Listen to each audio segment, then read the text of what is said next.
Hello, today I would like to talk about how I assess my students in my classroom. I assess students in a few different ways. Primarily, each unit I give a unit test or an exam. It's going to be part multiple choice, part essay or problem solving, and I will into that in a different presentation. However, in this presentation, I'm going to talk about the authentic assessments that I conduct in each class. As you can see here, this is a book that a student created. And the students basically had the choice of creating any type of media that they would like to uh, teach photosynthesis to approximately a fifth grade level. I'm very lenient on which level. The idea is that I want the students to break down their understanding of photosynthesis and go to a simpler level that's easy for other students to understand. Here's another book.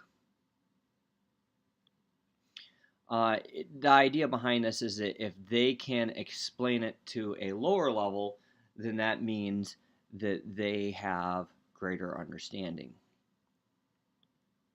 And so what I look for in this is, and I spell this out in the rubric for the students, they have to talk about light being used in photosynthesis, that carbon dioxide is being absorbed and broken down, that electrons are moving down an electron transport chain, or at least transferring energy, that water is being absorbed, that oxygen is being released, that they use basically the proper steps, and so on and so forth. So I do have a whole rubric spelling this out. And I tell them that they're not limited to a book. A book is an idea. And so I do get mostly books. However, they can use a variety of other media. In this one, this is my Adopt a City project. And in this project, they have to talk about either a biome or an environmental issue. And I ask them to be specific, try to narrow it down, um, and have a very specific problem or biome to talk about. In this one, they're talking about air pollution. I didn't want them to talk about just pollution. I would have even liked it to be more specific if they could have. For example, it would have been great if they would have talked about, like, for example, air pollution in a specific city. Um, they had to have different tabs, and on these tabs, they had to incorporate multimedia. Here they have a slideshow.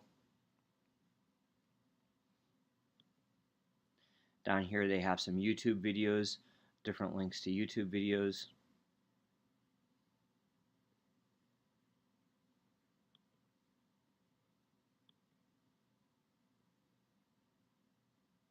Talking about the problem. Um, they had to have possible solutions that they could discuss. Here they talk about causes and effects, and they also talk about how to get involved. I also had the students monitor social media for a few days and discuss which websites they found pertaining to social media. Here the student talked about deforestation.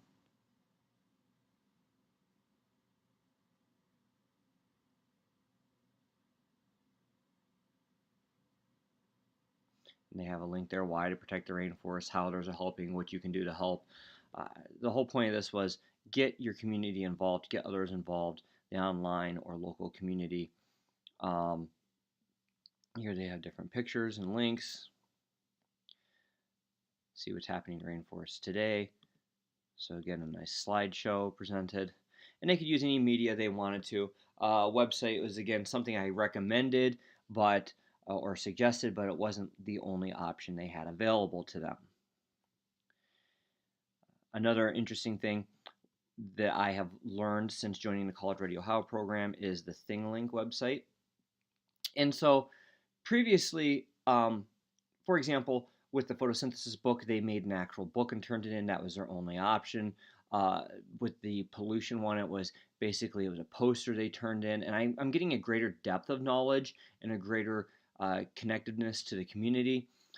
This was actually, you can see this person did a traditional cell project, but before they just made a key and that was it. They could copy and paste the definition and that was all they did. And this, now they've got this like target system where they can actually click on there and they were to define these in their own words, describe it in their own way. And I've had students do the traditional one, but I've also had students do, for example, a YouTube project as well. As you can see right here, here's a link to a YouTube, and here's a student talking about uh, their actual cell project. And so you get to hear their actual thought process as they discuss their cell. Potato skin is the cell membrane. The thin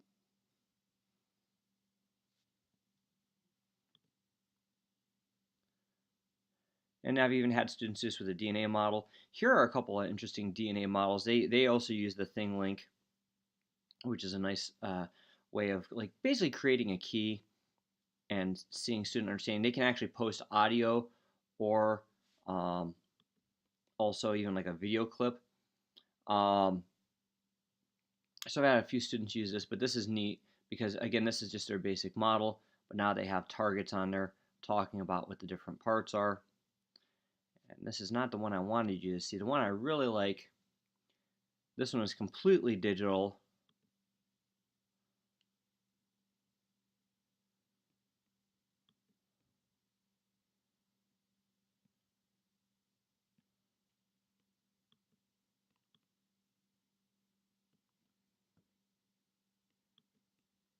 There we go, now it's going to load.